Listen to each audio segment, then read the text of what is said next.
Something unusual just happened. Sweden and Ukraine quietly signed a letter of intent for up to 150 Gripen jets. No headlines, no theatrics, but this could reshape Ukraine's war in the near term. And Canada? It's circling this deal, not just as a buyer, but as a potential builder, with industrial power and geopolitical leverage on the line. This isn't about jets, it's about sovereignty, industry, and who controls the future of air power. Stay with me, because what starts quietly here could echo across continents, economies, and alliances. Something unusual just happened. Quietly. Sweden and Ukraine signed a deal for up to 150 Gripen fighter jets. No headlines, no drama, but in my view, it's one of the year's biggest defense moves.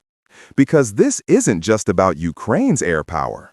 It's about Sweden's rise as a defense builder, and Canada now circling the deal not just as a buyer, but a possible manufacturer. When a nation shifts from buying weapons to building them, it's not policy anymore. It's power, industrial, economic, and political. In this video, we'll explore three things: how this deal could reshape Ukraine's war, how Sweden is gaining quiet leverage inside NATO, and why Canada's role might redefine its aerospace future. Because defense choices never stay distant, they always reach back home, to jobs, taxes, and national identity. Now, let's break down what this Sweden-Ukraine deal really means, and how it might change the balance far beyond the battlefield. Friends, make sure to like this video and subscribe to Skyjet Wings for more deep, original defense analysis. Let's start with the basics. On October 22, 2025, something quietly historic happened in Sweden. Ukraine and Sweden signed a letter of intent, not a full contract yet, but a serious commitment for 100 to 150 Saab Gripen E fighter jets. If finalized, it would be the largest aircraft export in Sweden's history. Now, why does this matter? Because the Gripen E is built for exactly the kind of war Ukraine is fighting: contested skies, damaged runways, constant pressure. It can take off from rough airstrips, it's low cost, and it's designed to survive, not just perform. To me, this isn't about prestige, it's about survival and transformation. Ukraine isn't just buying jets, it's rebuilding its entire Air Force philosophy, shifting from old Soviet machines to a modern, NATO-aligned system that can train, maintain, and scale. But, and this is key, the deal isn't done. It's still in the exploratory phase, full of financial, industrial, and political questions.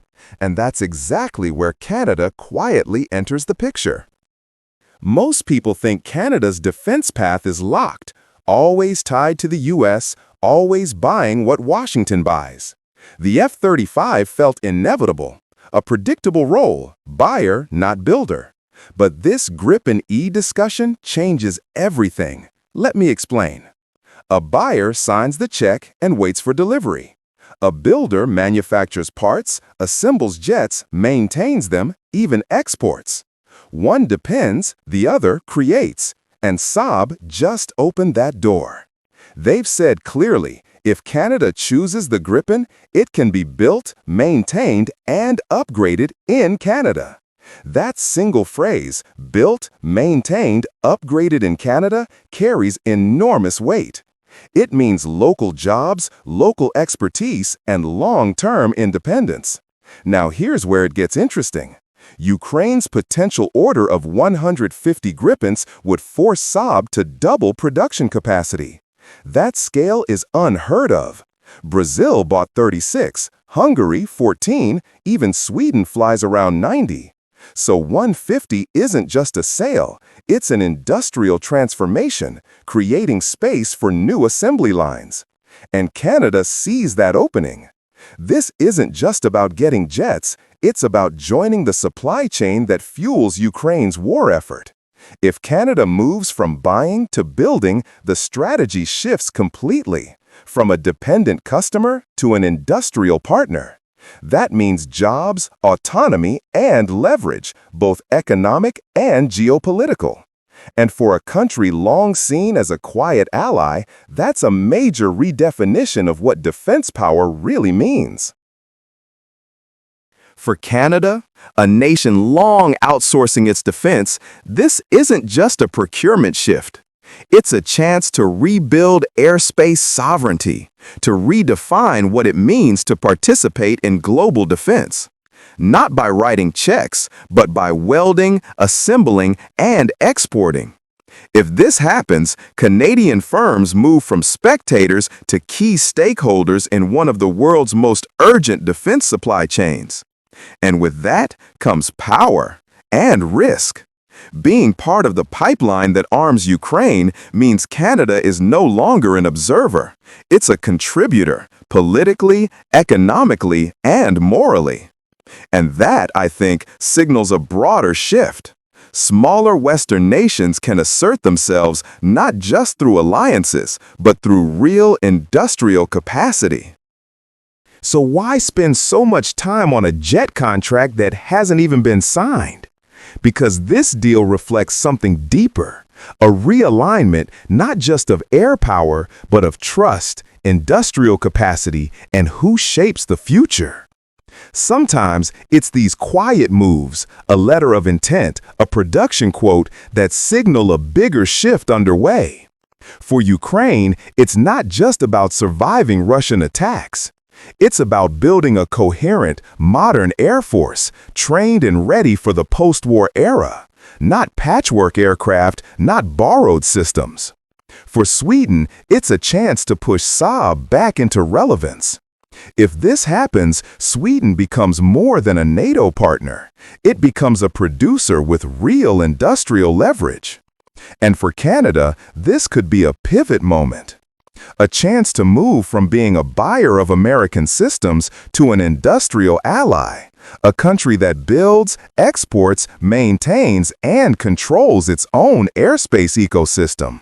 I'm not overhyping this. The deal isn't done. Canada still leans toward the F-35. But change rarely arrives all at once. Sometimes it starts with a quote, a conversation, or a crisis. And sometimes, like with Ukraine, that crisis makes another country see itself differently. That's why I'm watching. Not because everything will change tomorrow, but because the possibility of change is enough to demand attention. So why spend so much time on a jet contract that hasn't even been signed? Because this deal reflects something deeper, a realignment not just of air power, but of trust, industrial capacity, and who shapes the future. Sometimes it's these quiet moves, a letter of intent, a production quote that signal a bigger shift underway. For Ukraine, it's not just about surviving Russian attacks. It's about building a coherent, modern air force, trained and ready for the post-war era. Not patchwork aircraft, not borrowed systems.